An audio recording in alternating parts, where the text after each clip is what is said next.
Assalamu alaikum. My name is Arisha. So today's topic is organic compounds. What are organic compounds?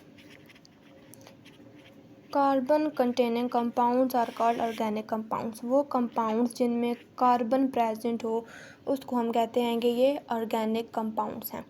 लेकिन ऐसे बहुत से compounds हैं जिनमें कार्बन प्रेजेंट है बट वो ऑर्गेनिक कंपाउंड्स नहीं हैं, जैसे कि कार्बन डाइऑक्साइड हो गया, कार्बन मोनोऑक्साइड हो गया। ये वो कंपाउंड्स हैं जिनमें कार्बन प्रेजेंट है, कार्बन डाइऑक्साइड में भी और कार्बन में भी, लेकिन ये ऑर्गेनिक नहीं है। क्यों? इनकी दो वजूहत हैं। एक पहली कि ये बिलोंग नहीं करते किससे, होमोलॉगस सीरीज से, do not belongs to homologous series, कि ये होमोलॉगस सीरीज़ से बिलोंग नहीं करते हैं। दूसरी वजह ये है कि इनके पास ऐसी बहुत ही प्रॉपर्टीज़ हैं जो कि ऑर्गेनिक कंपाउंड से मिलती नहीं हैं। कार्बन डाइऑक्साइड की, कार्बन मोनोऑक्साइड की प्रॉपर्टीज़ ऐसी बहुत सी इसके कार्बन की है जो कि ऑर्गेनिक कंपाउंड से नहीं मिलती, और वो कि ये होमोलॉगस सीरीज़ से बिलोंग नहीं करते। तो होमोलॉगस सीरीज़ क्या होती है? वो सीरीज़ जिसमें हम कंपाउंड्स को उस तरह अरेंज करते हैं कि ऐसे कंपाउंड्स को रखते हैं जिनके फंक्शनल ग्रुप सेम होते हैं और उनकी केमिकल प्रॉपर्टीज़ सेम आती हैं, उस तरह से हम उनको अरेंज करते हैं। लेकिन कार्बन डाइऑक्साइड और कार्बन मोनोऑक्साइड उनमें प्रेजेंट नहीं है, मीन्स इनकी प्रॉपर्टीज़ होमोलॉगस सीरीज से भी नहीं मिलती और ये ऑर्गेनिक कंपाउंड्स भी नहीं है। तो हमारे बॉडी में ऑर्गेनिक कंपाउंड्स का बहुत इंपॉर्टेंट रोल है। सबसे पहले तो ये हम ऑर्गेनिक कंपाउंड्स हर चीज़ में यूज़ हो रहा है, हमारी बॉडी में एक वाइटल रोल प्ले करता है। दूसरी चीज़ है कि जैसे कि बहुत सी इंडस्ट्रीज़ हैं, केमिकल इंडस्ट्रीज़ हैं, जहाँ पे ऐसे केमिकल्स तैयार किए जाते हैं जो कि ऑर्गेनिक कंपाउंड से ही मिलकर बनते हैं। और जैसे कि केमिस्ट हो गए, फार्मासिस्ट हो गए, ये ऑर्गेनिक कंपाउंड्स को स्टडी करके अपनी मेडिसिन्स वगैरह बनाते हैं। मीन्स कि ऑर्गेनिक कंपाउंड्स का हमारी बॉडी में बहुत रोल है। और एग्जांपल सामने लेते हैं, कैंडल्स भी ऑर्गेनिक कंपाउंड से ही मिलकर बनती है। हमारे बॉडी से बहुत सारे केमिकल रिएक्शंस हो रहे हैं, उन केमिकल रिएक्शन में भी ऑर्गेनिक कंपाउंड्स ही अपना रोल प्ले कर रहे हैं। तो हम कह सकते हैं कि ऑर्गेनिक कंपाउंड्स हाइड्रोकार्बन्स भी होते हैं और उसके डेरिवेटिव्स भी होते हैं। हाइड्रोकार्बन्स क्या होते हैं? जिनमें हाइड्रोजन होता है और कार्बन होता है, ये भी हम ऑर्गेनिक कंपाउंड्स में ही शामिल करते हैं। अब नेक्स्ट टॉपिक हमारे पास है आइसोमर्स या फिर आइसोमरिज्म।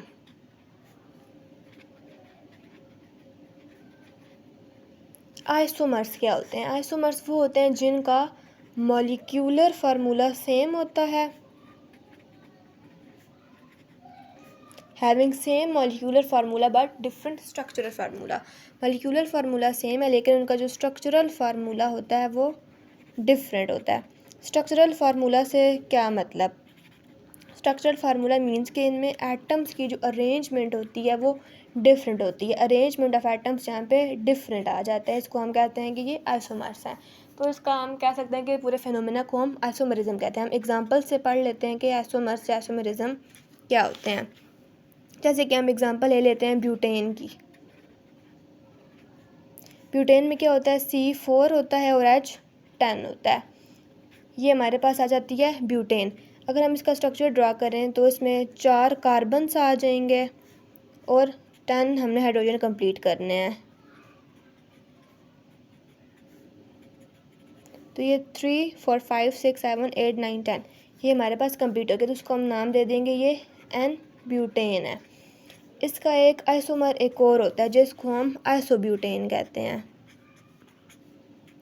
ये इसमें अब पोजीशन, इनके अरेंजमेंट एटम्स डिफरेंट हो गए, तो ये क्या है?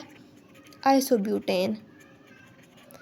कार्बन इस भी 3 3 6 9 और यहाँ पे भी कंप्लीट हो गया। यहाँ पे 3 6 9 और एक यहाँ पे आ जाएगा, मीन्स कि ये इनकी बॉन्डिंग भी कंप्लीट हो गया। साथ हमने देख लिया कि हाइड्रोजन भी कंप्लीट हो गए। फार्मूला इसमें भी 4 कार्बन यूज़ हो रहे हैं और इसमें भी 4 कार्बन, हाइड्रोजन इसमें भी 10 है और इसमें भी 10 है, लेकिन इनकी मॉलिक्यूलर फार्मूला सेम है। जो हमने ऊपर बात की थी कि मॉलिक्यूलर फार्मूला सेम होता है लेकिन इनका स्ट्रक्चर यहाँ पे डिफरेंट आ गया। तो बात वही है कि ये एक दूसरे के आइसोमर्स है, मीन्स कि इनका मॉलिक्यूलर फार्मूला सेम है और इनका जो स्ट्रक्चरल फार्मूला है वो डिफरेंट है, मीन्स कि उनकी अरेंजमेंट एटम्स की यहाँ पे डिफरेंट आ गई हैं। ये हाइड्रोजन साथ यहाँ पे ऐड कर देना है। तो ये हमारे पास हो गया आइसोमरिज्म, और ये आइसोमर्स एक दूसरे के ब्यूटेन होते हैं। अब दूसरी चीज़ आ जाती है इसमें catenation.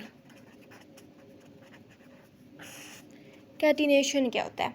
The ability of carbon atom to form long chain और लॉन्ग रिंग्स।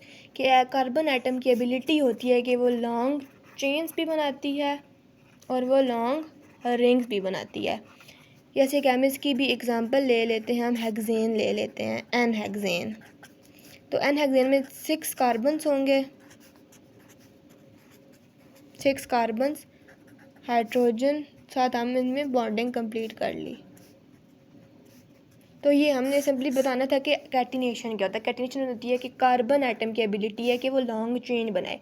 तो इसमें ये एक लॉन्ग चेन बना रही है, तो हम कह सकते हैं कि ये कैटिनेशन कर रही है। कैटिनेशन का मतलब ये होता है कि कार्बन एटम की वो एबिलिटी जिसकी में वो लॉन्ग चेन या लॉन्ग रिंग्स बनाती है, उसको हम कहते हैं कि ये कैटिनेशन है। अब नेक्स्ट आ जाती हैं इनऑर्गेनिक कंपाउंड्स की करैक्टरिस्टिक्स। हम वन बाय वन इनकी करैक्टरिस्टिक्स को डिस्कस करेंगे। फर्स्ट करैक्टरिस्टिक्स है अकरेंस। अकरेंस का क्या मतलब है? अकरेंस वर्ड निकला है अक्कर से।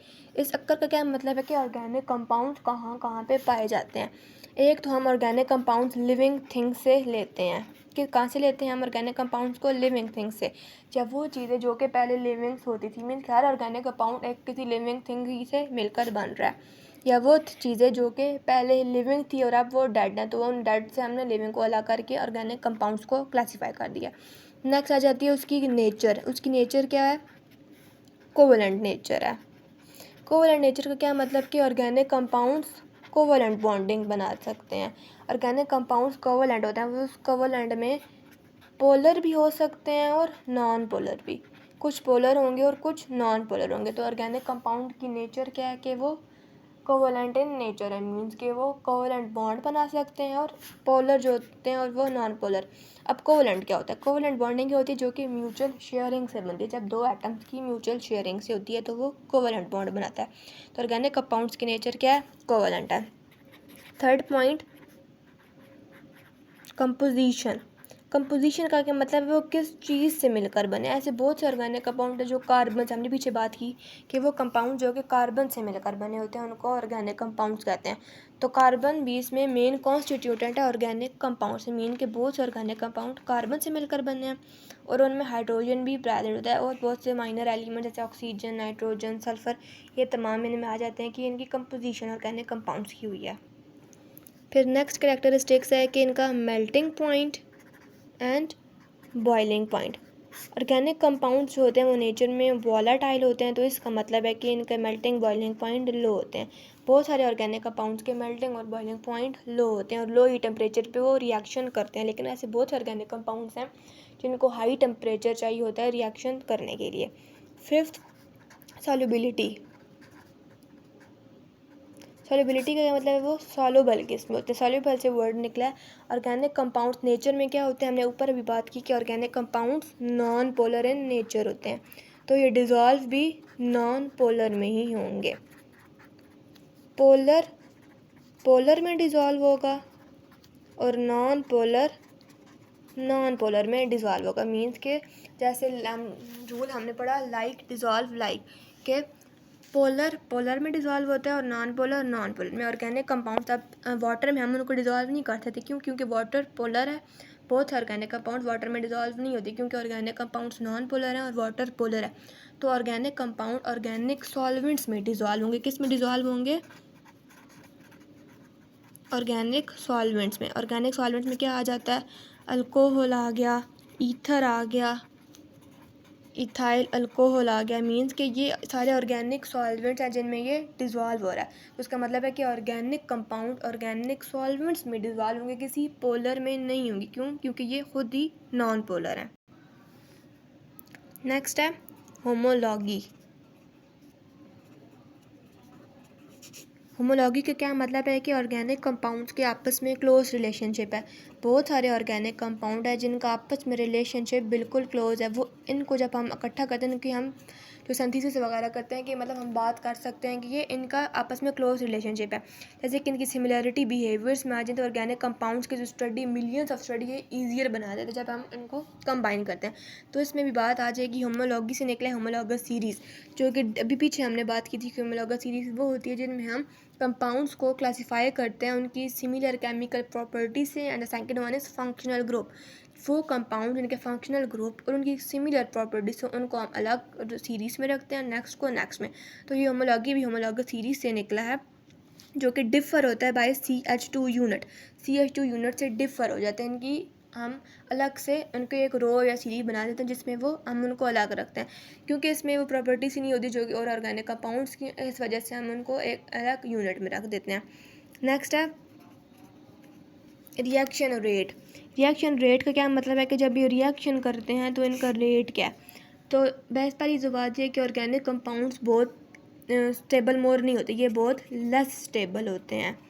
ऑर्गेनिक कंपाउंड लेस स्टेबल होते हैं और इनमें बॉन्डिंग कौन सी होती है, कोवेलेंट बॉन्डिंग होती है। कोवेलेंट बॉन्डिंग क्या होती है, दो एटम्स के बीच में म्यूचुअल शेयरिंग से होती है। जब दो एटम्स की म्यूचुअल शेयरिंग होती है तो कोवेलेंट बॉन्ड बनता है, जिस वजह से वो लेस स्टेबल होता है। तो जब ये कोवेलेंट बॉन्ड बनता है तो इनका रिएक्शन रेट भी बहुत स्लो होता है, क्योंकि बहुत ऑर्गेनिक कंपाउंड बहुत हाई टेम्परेचर पे अपना रिएक्शन करते हैं, तो इनका रिएक्शन रेट बहुत स्लो होता है। क्योंकि ये कोवेलेंट बॉन्डिंग भी इनमें बीच में होती है, तो हम कह सकते हैं कि इनका रिएक्शन रेट बहुत स्लो है और ये लेस स्टेबल पे। रिएक्शन रेट कम है तो मीन्स कि ये स्टेबिलिटी भी इनमें बहुत कम है, इतने स्टेबल नहीं है।